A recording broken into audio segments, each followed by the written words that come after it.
Polls closed, inflation rates, and divorce tips. Yes, that's what we're going to talk about. Things you need to know and understand when you're going through a separation when it comes to financing and mortgages. All this and more with a good friend, Dion Begg, right after this.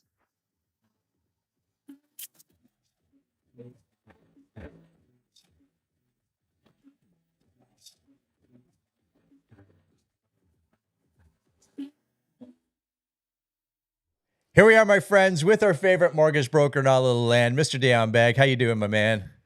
Hey, Gary, I'm great, man. How are you?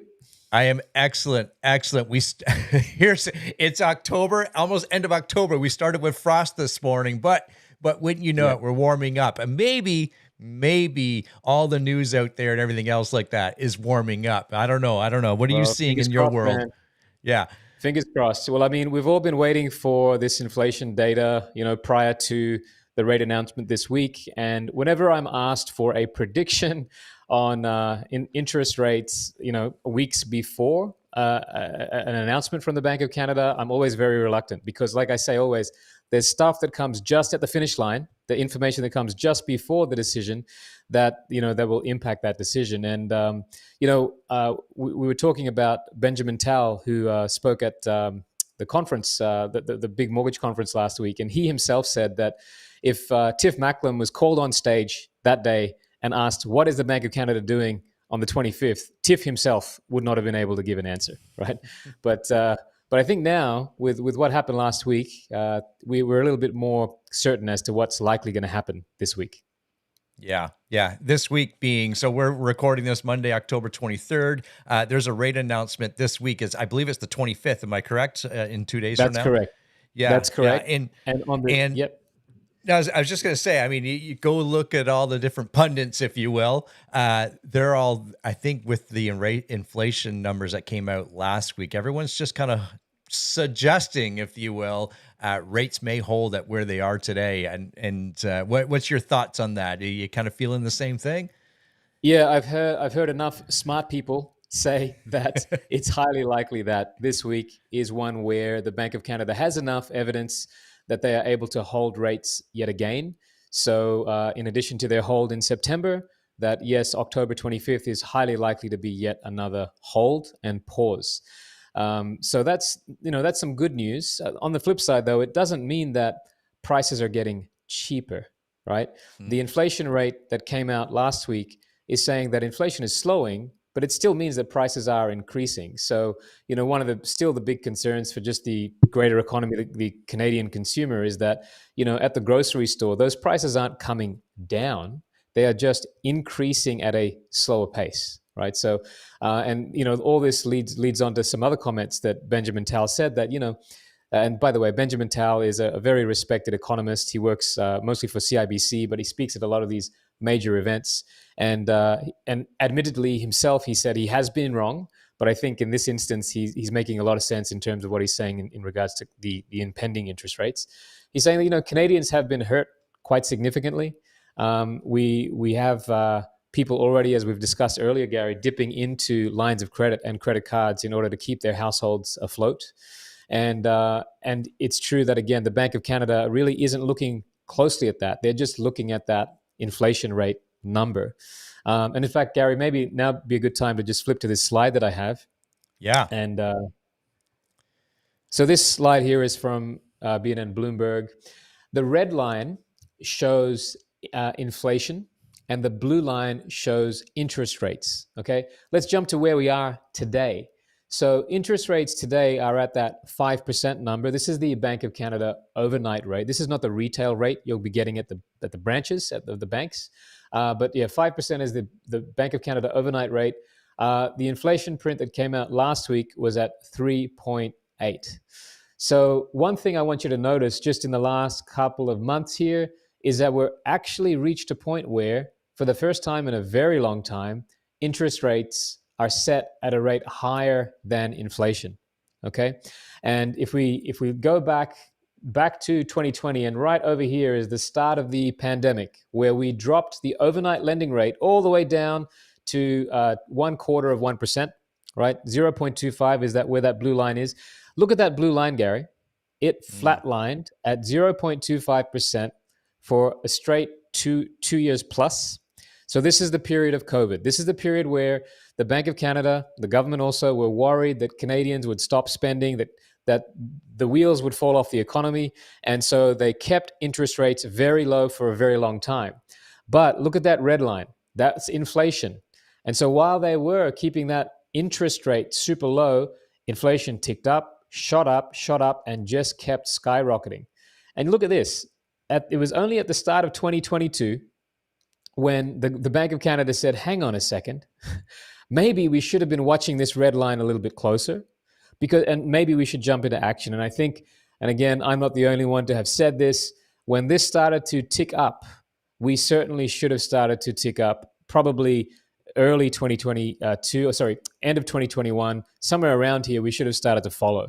But this gap just kept on growing and growing and growing. And only here did we start to make those changes. Mm-hmm. And then, as you can see, as we've stepped up, this has slowly stepped down. And we've finally crossed this peak. But guess what? 3.8 is not the target. Do you remember the target, Gary? What we're trying to chase here? I wish I did. No, help me out. Yeah. I don't. So the Bank of Canada's target rate for inflation is 2%. Okay, which means even though we've done a great job and we've dropped significantly, we are far, far away from where the Bank of Canada wants to be at this 2% number, right?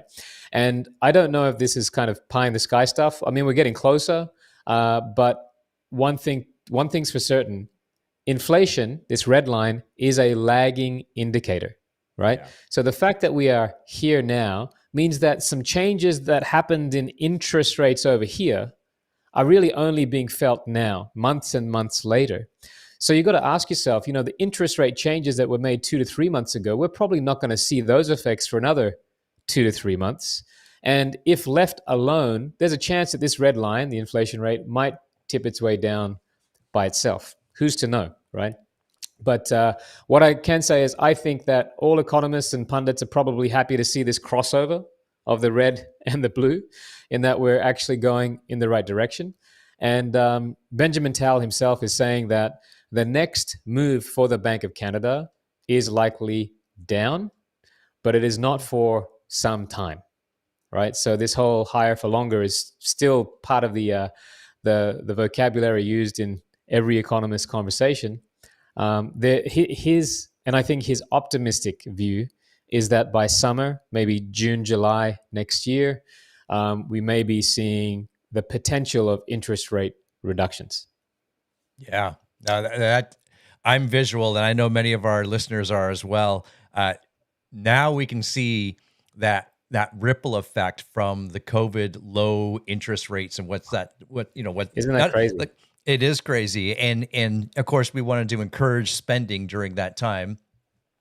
Well, that ripple effect is people also spent on houses, right? And that's what's driven us to where we are today, and what's driven the prices and the huge increase of prices over the last couple of years. And now visually we can see how inflation affects that if you weren't in the know before. And the interesting thing, you mentioned this is a lagging indicator. On Friday, just before the weekend, I hosted a workshop for our brokerage all about everything a buyer or a realtor needs to know for power sale properties. And it was really interesting because I threw out some questions in the fact that, how many current power sale listings are on the Toronto Real Estate Board right now?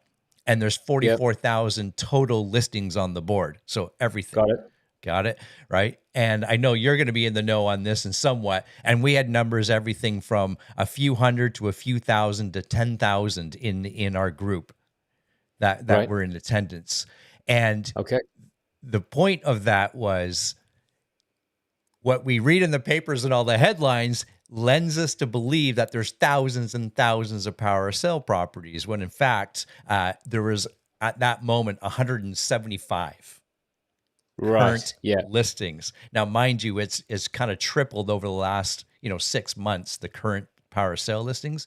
But the point was what we hear and what we know can be different to what the actual fact is. And power sale properties as well is also a lagging indicator of what's going on in the market, because it takes time for them to come to market. And I'll also bring up the point where in markets like this, Dion, not just the real estate market, but our current state of where we are financially in Canada, there's also opportunities and new businesses are formed and generated and so forth. And I know that because I've seen it before, and I'm actually launching a new business right now just based on the circumstances and things like that. So there is, it's not always doom and gloom. Look for the opportunities, right? And I'm not talking about opportunities in real estate all the time. I'm talking about Sure. opportunities to to provide a need that perhaps is showing up right now, right?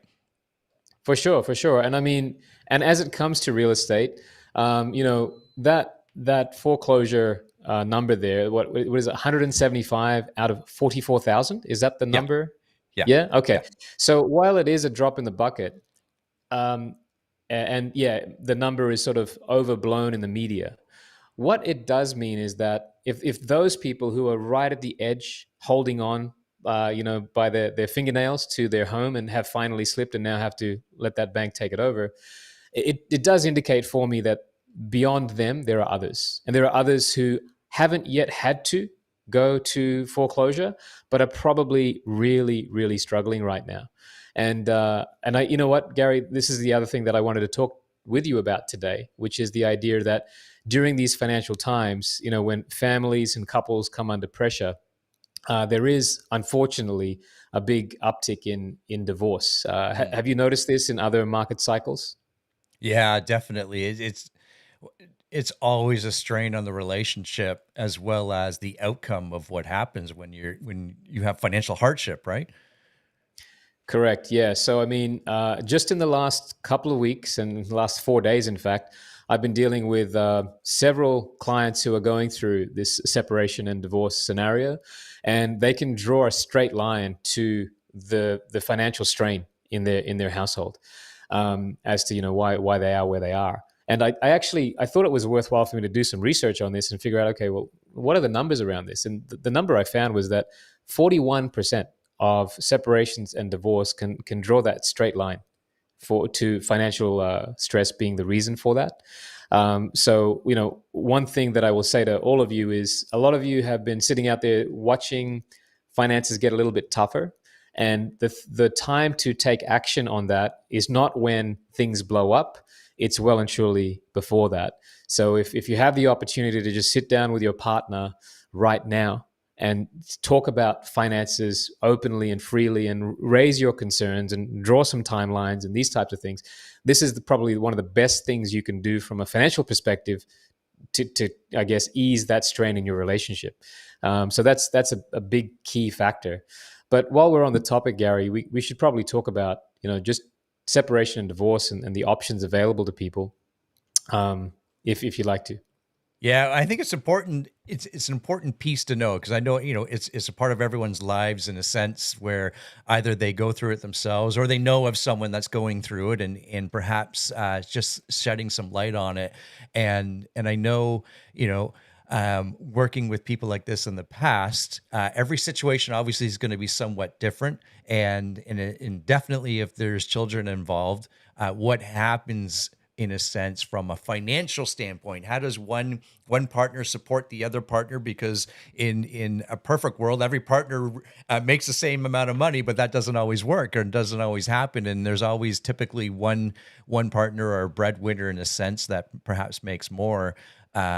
Dion, explain to us the Yeah. ramifications of what that looks like. I know there's different options out there from, monthly payments to lump sums or maybe a Yeah. combination. And that also has different, a ripple effect on future Yes. borrowing, right? Yeah, it certainly does. So when a couple has decided that it is time for them to part ways, firstly they've got to deal with separation of assets. I mean, obviously they've got to deal with their children and those types of things if that's part of it, and that's certainly a conversation to have more deeply with your lawyers. But from a financial perspective, number one would be the separation of the matrimonial home, if there is in fact a matrimonial home.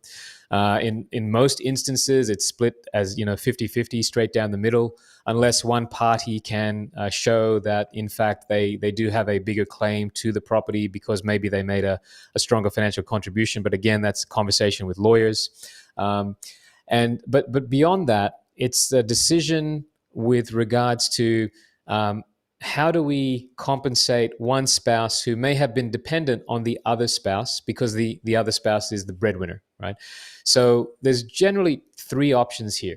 Okay. So one is that there is some kind of ongoing payment from the financially stronger spouse to the financially weaker spouse. So an ongoing payment, monthly payment, which we would call spousal support and child support. The other option is just a one-time lump sum. So maybe instead of $1,000 a month, it might be, look, here's $100,000. You go off and live your life. I'll continue living my life. And then the third option is maybe a combination of the two. Right? Have you seen that in your experience with dealing with people who've gone through separation, Gary?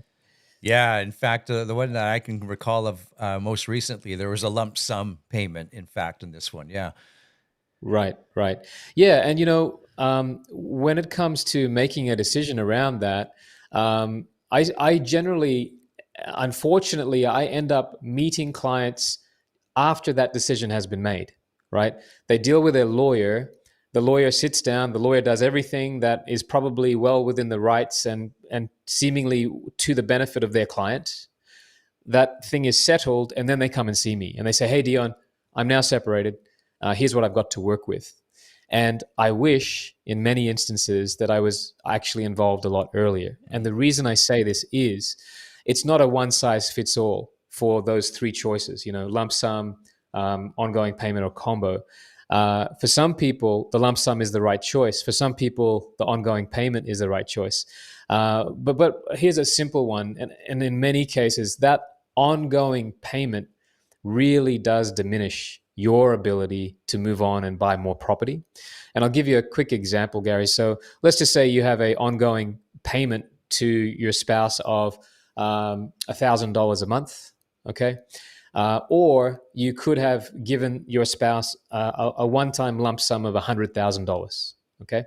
So when you look at those two things, most people would go with the monthly because it seems a little less ominous than a one-time $100,000 payout, okay? And I get that.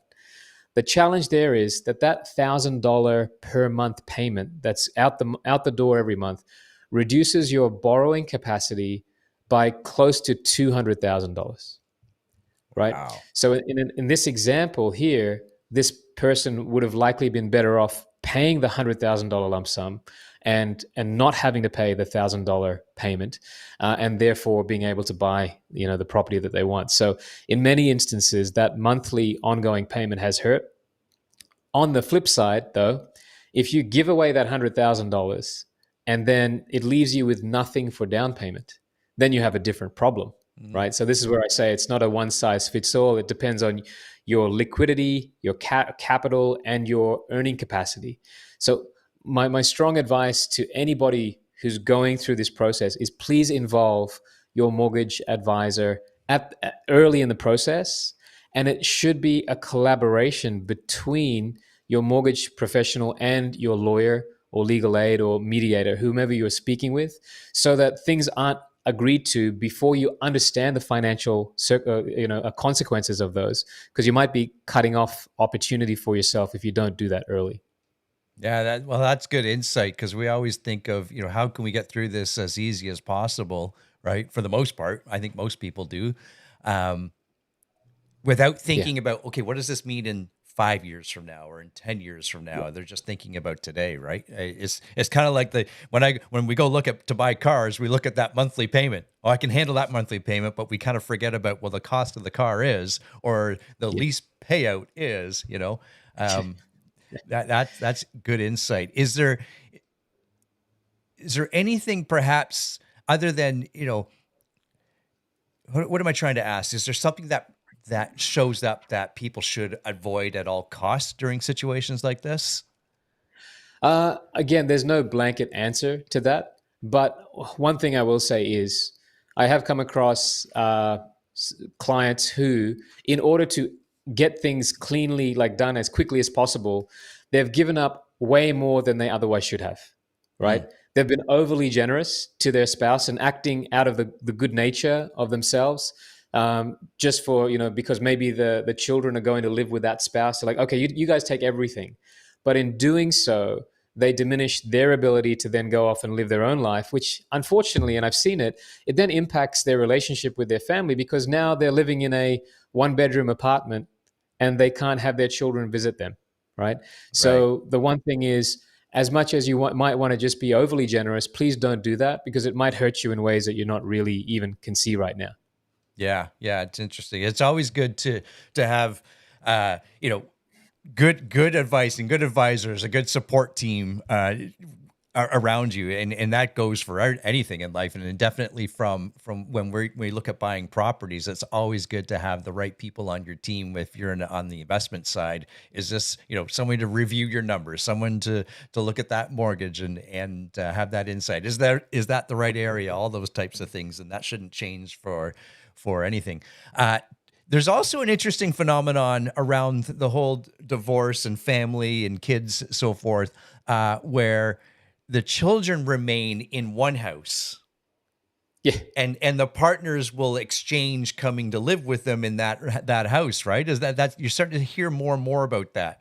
Yeah, I think it's called nesting. I could be wrong, but it's the idea that historically, what would happen is, mom would live in one house and dad would live in another house, and the children would move back and forth between the houses after a separation or divorce.